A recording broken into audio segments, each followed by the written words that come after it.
Hello and welcome to another episode of EMA Cloud Rants. Today with Richman from ParkMyCloud Hi there, Torsten.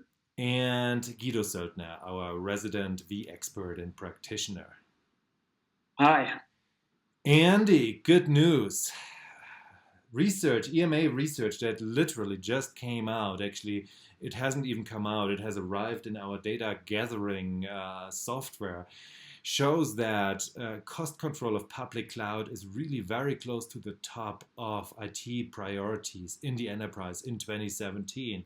And you guys knew this when did you know it? In 2015, when you founded ParkMyCloud, right? Absolutely. I mean, from the minute we went out there and started talking to potential customers about the product, we definitely heard, as much as they love cloud, the cost of that service was high and growing. So yeah, we pretty much saw this coming. Okay, thank you for the introduction. So I heard you can do AWS as well as Azure, but how do you customer exactly control costs with your tool? Okay, so effectively what they do is they put in their user credentials, and then the system ingests all of their infrastructure into our platform. And once in there, what they're able to do is to very quickly and easily create schedules that turn on and off their infrastructure. So when the team's in the office, the infrastructure's on, they can access it. When they're out of the office, weekends, evenings, etc., it's off and they're not having to pay for it.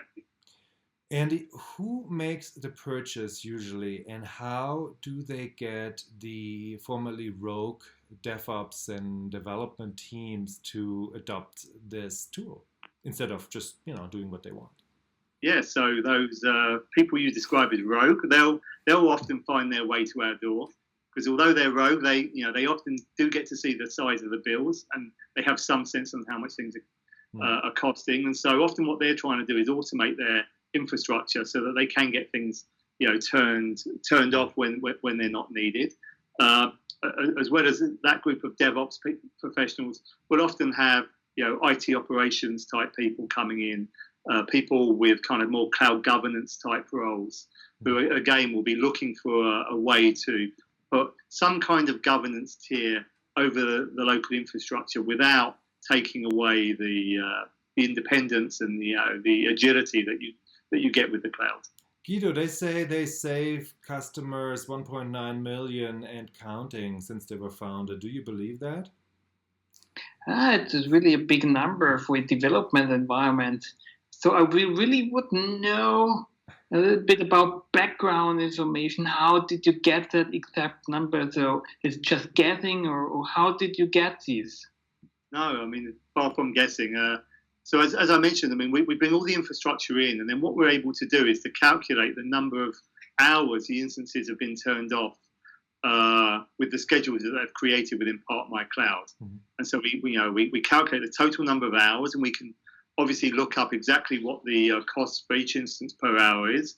And then effectively at midnight every night, we calculate that day's savings. And so when the team comes in the morning, they can see exactly how much money's been saved by turning off their instances. And once you begin to roll that all up over the months and over the last, what is now probably 18 months or so, the number starts to grow pretty quickly.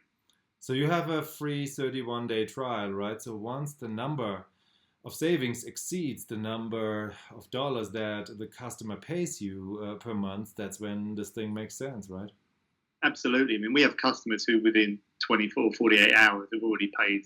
The savings are larger than the payment for the following month. So yeah, I mean, we have customers with just a handful of instances saving, a very nice amount of money given what they're spending, right the way up to customers saving millions of dollars a month by setting off very, very large infrastructures using our platform. Mm-hmm. Yeah, I like the simplicity, right? As an analyst, I'm always tempted to ask, do you do databases? Do you do app dependency? Do you, do this, that, or the other complicated and fragile and not fully reliable thing? But at the end of the day, what I like, you have a dashboard, and I see all of my instances, I see the metadata from Amazon and Azure, and I can start adding workflows. And every time I add a workflow, I save money by definition, right? So it's a very simple value proposition. So, no, it's great. I mean, and everyone from the most technical of DevOps team members is using the platform right the way through to people in finance or marketing who maybe have just a couple of instances, but they're expensive, and this gives them the tools to turn off those instances as well. So it really is across the board in terms of usage. Andy, Guido, thanks so much for your time today. This was another episode of EMA Cloud Rants.